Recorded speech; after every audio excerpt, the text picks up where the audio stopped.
दोस्तों आइए जानते हैं गुस्ल के कुछ और मसाइल।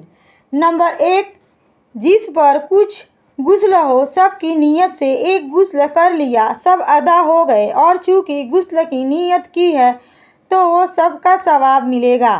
नंबर 2, औरत पर गुस्ल फर्ज था और सब अभी गुस्ल नहीं किया था कि हैज शुरू हो गया तो चाहिए कि अब नहा ले या हैज ख़त्म होने के बाद।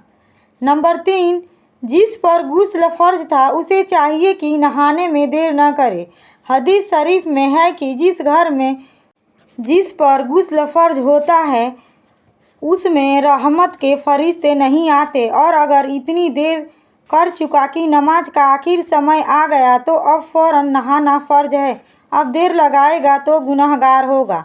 नंबर 4, जुनूब अगर खाना या औरत से सोहबत करना चाहता है तो वुजू कर ले या हाथ मुंह धोकर कुल्ली कर ले और अगर वैसे ही खा पी लिया तो गुनाह नहीं मगर मकरूह है और मोहताजी लाता है और बे नहाए और या वुजू बिना किए जिमा कर लिया तो भी कुछ गुनाह नहीं।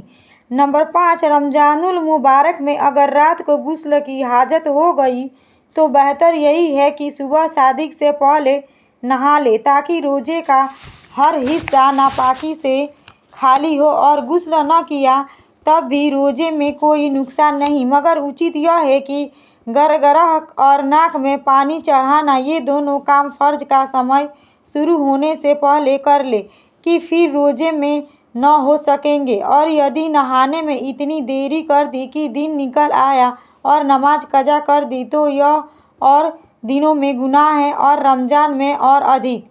नंबर 6, जिस नहाने की ज़रूरत हो उसे मस्जिद में जाना, कुरान मजीद या बिना छुए देखकर या ज़बानी पढ़ना या ऐसा ताबीज़ छूना जिस पर आयत लिखी हुई है हराम है। नंबर 7, कुरान जुज़दान में हो तो उसे हाथ लगाने में हर्ज नहीं। इसी तरह रुमाल या जो कपड़ा न अपने बदन पर है चढ़ा हुआ उससे पकड़ना जायज़ है। हाँ, कुर्ते की आस्तीन, दुपट्टे के आंचल या ओढ़ने वाली चादर से पकड़ना हराम है। नंबर 8, दरूद शरीफ और दुआओं के पढ़ने में हर्ज नहीं मगर बेहतर यह है कि वुजू या कुल्ली करके पढ़ें। नंबर 9, अजान का जवाब देना सबको जायज़ है। नंबर 10, कुरान की कोई आयत यदि दुआ की नीयत से पढ़ी है जैसे शुक्र के अवसर पर अल्हम्दुलिल्लाहि रब्बिल आलमीन या बुरी खबर सुनकर इन्ना लिल्लाहि व इन्ना इलैहि राजिऊन कहा तो कुछ हर्ज नहीं। नंबर 11, जिसका वुजू न हो उसे भी कुरान करीम या उसकी किसी आयत को छूना हराम है। हाँ, बेछुए ज़बानी या देख कर पढ़े तो हर्ज नहीं। दोस्तों मेरी वीडियो अच्छी लगे तो मेरे चैनल को सब्सक्राइब करें, लाइक करें।